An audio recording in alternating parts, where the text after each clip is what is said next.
Alors, on a vu à quoi ressemblaient en dimension 2 les matrices orthogonales positives ou négatives. Maintenant, on veut s'intéresser aux isométries vectorielles. Alors, on sait qu'une isométrie vectorielle, du coup, si elle est positive, sa matrice dans une base orthonormée va être comme ça. Mais par exemple, est-ce que le θ est unique? Ou est-ce que si je change la base orthonormée, ça va changer le réel θ qui convient? Et pareil pour les isométries vectorielles négatives.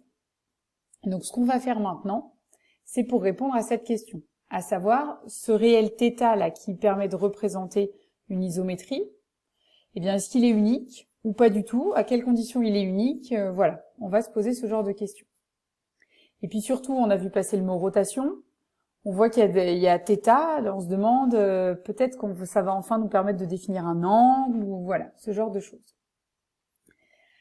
Pour avoir de l'information sur l'unicité en tout cas de ce θ ou pas, on a besoin de travailler dans un espace euclidien orienté. Donc là, c'est la troisième fois qu'on le rencontre. Je vous rappelle, on dit qu'un espace euclidien est orienté lorsqu'on a choisi une base de référence, celle que vous voulez. Très souvent, on prend la base canonique, mais vous pouvez prendre celle que vous voulez.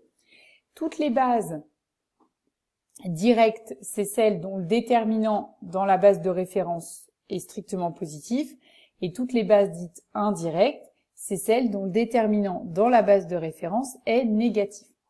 Donc ça permet de classer comme ça les bases en deux catégories. Alors disons trois catégories. Vous avez la base de référence, qui en fait du coup est directe, les bases directes et les bases indirectes.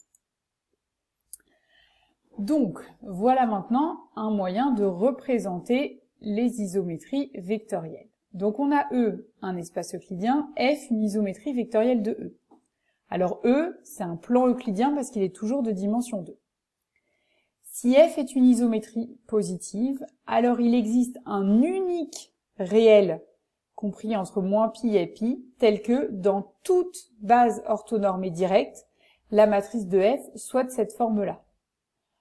Autrement dit, et c'est un résultat très important quand même, pour une isométrie positive, le θ ne dépend pas de la base orthonormée choisie. Ça, c'est très important. Orthonormée directe. Si par contre vous prenez n'importe quelle autre base, vous n'êtes pas du tout sûr que la matrice soit de cette forme-là. Okay, je vous rappelle que le lien entre isométrie positive et matrice orthogonale positive, c'est que quand on écrit la matrice dans une base orthonormée. Et là, on ajoute des conditions. L'unicité du θ, c'est que quand la base, en plus, elle est directe.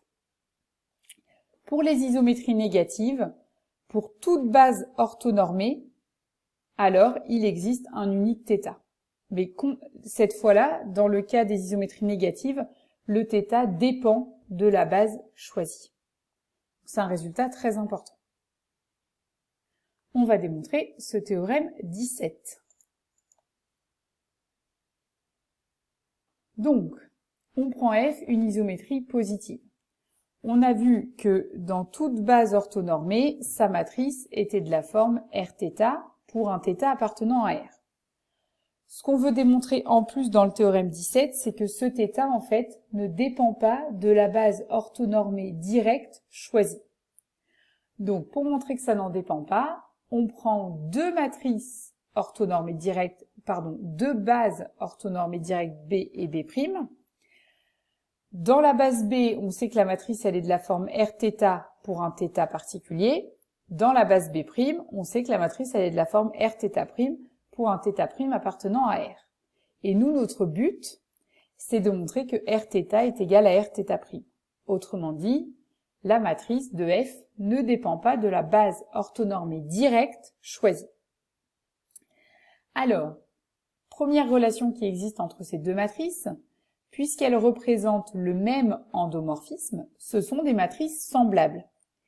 Donc c'est ce qu'on a vu dans la formule de changement de base, Rθ, qui est donc la matrice de F dans la base B, est égale à la matrice de passage de B à B', fois la matrice de F dans la base B', fois la matrice de passage de B' à B.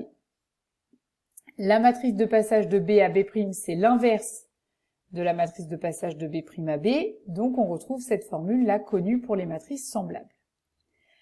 Bon, mais sauf que B et B' sont des bases orthonormées, donc leur matrice de passage est une matrice orthogonale, donc l'inverse, on peut le remplacer par la transposée.